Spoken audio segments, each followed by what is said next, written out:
ये जो फूट की लूट है ये सत्ता की दलाली है। ये धर्म संगठन नहीं है। इनका जो धर्म संगठन है, जो धर्म के नाम पर काम कर रहा है और ये जो धर्म की दलगत राजनीति कर रहे हैं, ये धर्म का अधर्म कर रहे हैं। जितना 700 सालों में मुगल नहीं कर पाए, जितना 200 सालों में अंग्रेज नहीं कर पाए, जितना 60 सालों में कांग्रेस नहीं कर पाई, उतना अधर्म इन्होंने 7 सालों में कर दिया। धर्म के नाम पर फूट डाल के लूट कर रहे हैं, लोगों को गुमराह कर रहे हैं, झूठ बोल रहे हैं, डरा रहे हैं, धमका रहे हैं। ये जो डर पैदा कर दिया है इन्होंने, उस डर में लोग धर्म के नाम पर बट जाते हैं। जब धर्म के नाम पर लोग बटते हैं तभी डर होता है। नहीं, मेरा धर्म मेरे धारण करने योग्य, मुझे जो मेरी धारणा बनी है अपने धर्म के बारे में, वो मेरा धर्म है। और उस धर्म की पालना करने के लिए मुझे किसी संगठन के कानून कायदे निभाने और बनाने और मानने की जरूरत नहीं। इस देश में जो धर्म के नाम पर संगठन बना है, उस धर्म संगठन ने दूसरे धर्म संगठनों के साथ लड़ाई झगड़े करके धर्मों में फूट डाल के जो लूट की है, वो अब हिंदू को कमजोर कर रही है। अब हिंदू ही अपने आप को कहते हुए डरने लगा है। सामूहिक हिंसा, जो हिंसा का काम इस वक्त धर्म संगठन भारत में कर रहा है, वैसी हिंसा का काम कभी पहले नहीं हुआ। उसका सवाल है, उसको लाठी छुरे तलवार से नहीं कर सकते। और हिंदू तो कभी हिंसक हुआ ही नहीं। हिंदू तो अहिंसक रहकर हिंसा के ऊपर विजय पाने वाला रहा। हरिद्वार में है, उत्तराखंड के हरिद्वार में है, और पीछे एक जेसीबी आप देख रहे हैं, राजेंद्र जी के पीछे जेसीबी लगी है जो लगातार अवैध खनन कर रही है। कौन करवा रहा है? सुप्रीम कोर्ट, हाई कोर्ट ने बैन कर रखा है। इसके बावजूद भी यहाँ पर खनन की प्रक्रिया उतनी ही तेज शुरू है जितना आम भाषा में आप कहें कि उत्तराखंड में चुनाव की रफ्तार अभी तेज है। राजेंद्र जी कैसे देख रहे हैं इन तमाम चीजों को? देखिए, ये जो खनन है ये अवैधानिक है, इल्लीगल है, क्योंकि माँ गंगा के पेट में किसी भी तरह का खनन नहीं हो सकता। माँ गंगा की अविरलता के लिए 2009 में गोमुख से लेकर गंगा सागर तक खनन बंद कर दिया गया था। और उस जमाने में मैं गंगा बेसिन अथॉरिटी का, प्रधानमंत्री की अध्यक्षता वाली जो अथॉरिटी थी, उसका सदस्य था। मुझे पूरा प्रत्यक्ष तौर पे मालूम है कि गंगा के पेट में जिस तरह से ये मशीन माइनिंग कर रही है इतनी बड़ी, ऐसे माइनिंग नहीं हो सकती, कहीं भी नहीं हो सकती। गंगा में माइनिंग के लिए कानूनी तौर पर उच्चतम न्यायालय और उच्च न्यायालय के आदेश से खनन बंद है। उसके बावजूद भी यहाँ बराबर ये खनन इन्होंने आके शुरू कर दिया। तो आज हमने भारत भर के लोगों ने आके इस खनन को बंद कराया। ये आज ही अभी शुरू इन्होंने किया था। तो ये जो है ये एक तरह से माँ गंगा के साथ बलात्कार है। अपनी माँ के साथ यदि ऐसा व्यवहार हम करेंगे तो फिर भारतीयों को गंगा को माँ कहने का अधिकार नहीं है। यदि हम गंगा को माँ कहते हैं तो उसके साथ माँ जैसा व्यवहार करना चाहिए। मुझे ठीक से याद है जब हमने गंगा को राष्ट्रीय नदी घोषित कराया था। जब गंगा राष्ट्रीय नदी घोषित हुई थी तभी गंगा में खनन बंद था। गंगा को एक वन क्षेत्र की तरह संरक्षित क्षेत्र घोषित किया था। और ये संरक्षित क्षेत्र है, इसमें किसी भी तरह की माइनिंग करना इल्लीगल है। पर मुझे मालूम नहीं कि ये माइन यहाँ कैसे चल रही है, क्यों आके चल रही है। जब इनसे हमने पूछा तो इन्होंने कहा कलेक्टर का आदेश है। तो हमने कलेक्टर का आदेश पूछा, कहाँ है आदेश? तो ठेकेदार जिसकी ये मशीन है वो कहा मैं अभी लेके आ रहा हूँ, और फिर भाग गया। फिर दोबारा आया, मैंने कहा कहाँ है आदेश? उन्हें कहा वो आ रहा है प्रिंट होके। तो झूठ बोल के लोगों को गुमराह करते हैं, गांव के लोगों को धोखा दे रहे हैं, गांव के लोगों को गुमराह कर रहे हैं कि हम आपको आपका पत्थर आपकी बुग्गियां भरेंगे रेत में, सैंड में। उनको गुमराह करने के काम में लगे हैं। मैं बस इतना ही कहना चाहता हूं कि ये गलत है। इसको हमने बंद करा दिया है और इस मशीन को सीज करा के ही यहाँ से जाएंगे। नहीं, कौन करा रहा है सर? कौन ये लोग होंगे? देखिए बिना राजनीतिक दलगत राजनीति के बिना ऐसे गलत काम होते नहीं है। इसके पीछे यहाँ उत्तराखंड की जो सत्ताधारी पार्टी है उसका इसमें हाथ है, उसके वो ही इसको करा रहे हैं। सत्ताधारी पार्टी को सत्ता का बड़ा उन्माद है और वो अब सत्ता के घमंड है। वो सत्ता के घमंड में ये भूल गए हैं कि वो उच्चतम न्यायालय की अवमानना कर सकते हैं कि नहीं कर सकते। वो विशुद्ध तौर पे ये खनन करके उच्चतम न्यायालय की अवमानना कर रहे हैं और इसके लिए यहाँ की सरकार दोषी है। नहीं, आपने एक स्पीच के दौरान कहा कि धर्म में फूट फिर होगी लूट, आपने इसका भी जिक्र किया। आपने ये भी जिक्र किया कि जो जितना 70 सालों में नहीं हुआ उतना 7 सालों में हुआ। ये क्यों आपने इस तरह का? ये जो पार्टी अभी अपने आप को दोहरे इंजन की पार्टी कहती है, देहरादून में भी और दिल्ली में भी, इस पार्टी ने जितनी भी धार्मिक सत्ता थी उस सब को गुमराह करके बांट दिया है।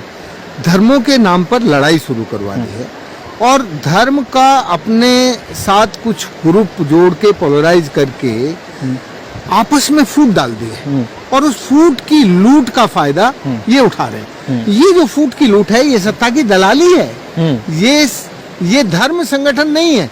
इनका जो धर्म संगठन है जो धर्म के नाम पर काम कर रहा है और ये जो धर्म की दलगत राजनीति कर रहे हैं ये धर्म का अधर्म कर रहे हैं। ऐसा अधर्म पहले कभी किसी ने नहीं किया। पिछली सरकारों ने भी फूट डाल के लूट की, पिछली सरकारें भी दूध की धुली नहीं थी, लेकिन इन्होंने तो 7 सालों में उतना अधर्म किया जितना 700 सालों में मुगल नहीं कर पाए, जितना 200 सालों में अंग्रेज नहीं कर पाए, जितना 60 सालों में कांग्रेस नहीं कर पाई, उतना अधर्म इन्होंने 7 सालों में कर दिया। धर्म के नाम पर फूट डाल के लूट कर रहे हैं, लोगों को गुमराह कर रहे हैं, झूठ बोल रहे हैं, डरा रहे हैं, धमका रहे हैं। ये जो डर पैदा कर दिया है इन्होंने, उस डर में लोग धर्म के नाम पर बट जाते हैं। जब धर्म के नाम पर लोग बटते हैं तभी डर होता है। नहीं, मुझे एक बात बताइए, जो आप कह रहे हैं लगातार टीवी चैनलों में लगातार ये बातें चल रही हैं, ठीक आपके विपरीत आप कह रहे हैं जितना 700 सालों में नहीं हुआ वो 7 साल में हो गया। टीवी चैनल जबकि ये कह रहा है कि 700 साल मुगल राज कांग्रेस की जो सरकारें थी वो सब ने इस देश में हिंदुओं को लगातार दबाने की कोशिश की। वनस्पत की 7 सालों में हिंदू जो स्ट्रांग है, हिंदू जो है लड़ने की काबिलियत रखता है, अपने धर्म की रक्षा करने को जानता है। देखिए, मैं हिंदू हूँ, हाँ, और मैं अपने आप को सबसे बड़ा हिंदू मानता हूँ क्योंकि मैं अपने धर्म को अपनी इच्छा के अनुरूप जीता हूँ।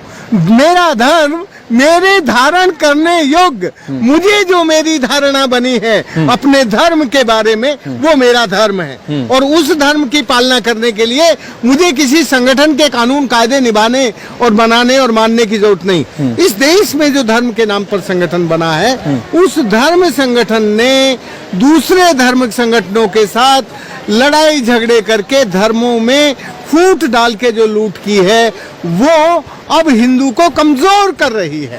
अब हिंदू ही अपने आप को कहते हुए डरने लगा है क्योंकि हिंदू धर्म को मानने वाले लोग जिस तरीके से जो पिछले 7 सालों में घटनाएं हुई हैं उन सब घटनाओं का जिक्र करने की मुझे यहाँ जरूरत नहीं है। मैं बस इतना बता देना चाहता हूँ, स्मरण करा देना चाहता हूँ कि या तो सामूहिक हत्याएं, सामूहिक हिंसा, जो हिंसा का काम इस वक्त धर्म संगठन भारत में कर रहा है वैसी हिंसा का काम कभी पहले नहीं हुआ।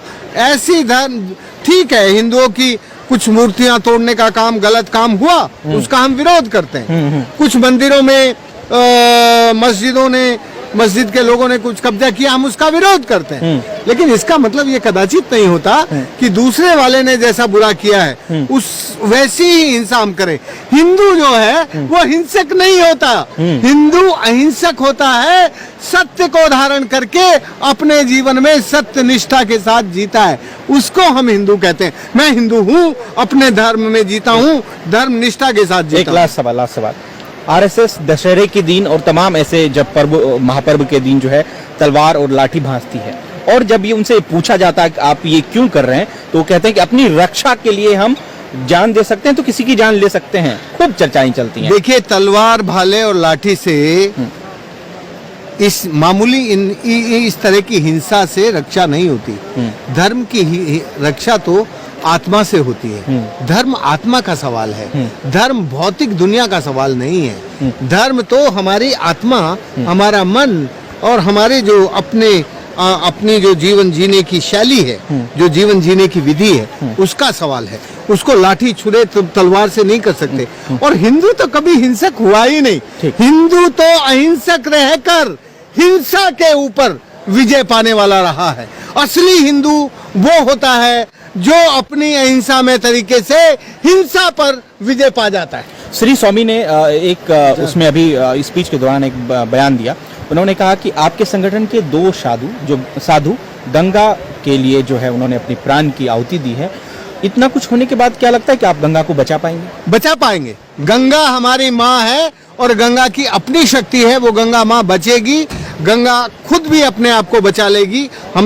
हम ऐसा घमंड नहीं पालते कि हम बचाएंगे। गंगा बचाएगी अपने आप को। 2 साधुओं की जान जा चुकी है। 2 साधु नहीं, मेरी संस्था का उपाध्यक्ष प्रोफेसर GD अग्रवाल, स्वामी सानंद और मातृ सदन के स्वामी निगमानंद, दोनों ने माँ गंगा के लिए अपने प्राणों का बलिदान दिया है तपस्या करके। फिर भी हमें पूरा भरोसा है कि माँ गंगा को ये जितना बिगाड़ रहे हैं, इनका ये ज्यादा दिन बिगाड़ नहीं पाएंगे, ये खुद बिगड़ जाएंगे। इसलिए हमारी माँ गंगा तो सुखी स्वस्थ दोबारा होगी। और हमने जैसे पहले 2007 में लड़ाई शुरू करके आंदोलन करके कांग्रेस की हुकूमत में 3 बंदे रद्द कराए थे, लोहारी नागपाला, पाला मनेरी और भैरव घाटी। और गोमुख से लेकर उत्तर काशी तक गंगा जी को संवेदनशील क्षेत्र घोषित कराया था। और इस 150 स्क्वायर किलोमीटर एरिया में कुछ भी गंगा के विनाश का काम ना हो, ये कानून बनवाया था। जैसे हमने तब बनवाया था, ऐसे ही आगे बनवा लेंगे। ये जो हमें विश्वास है माँ गंगा का, वो बहुत बड़ा है। बहुत बहुत शुक्रिया सर।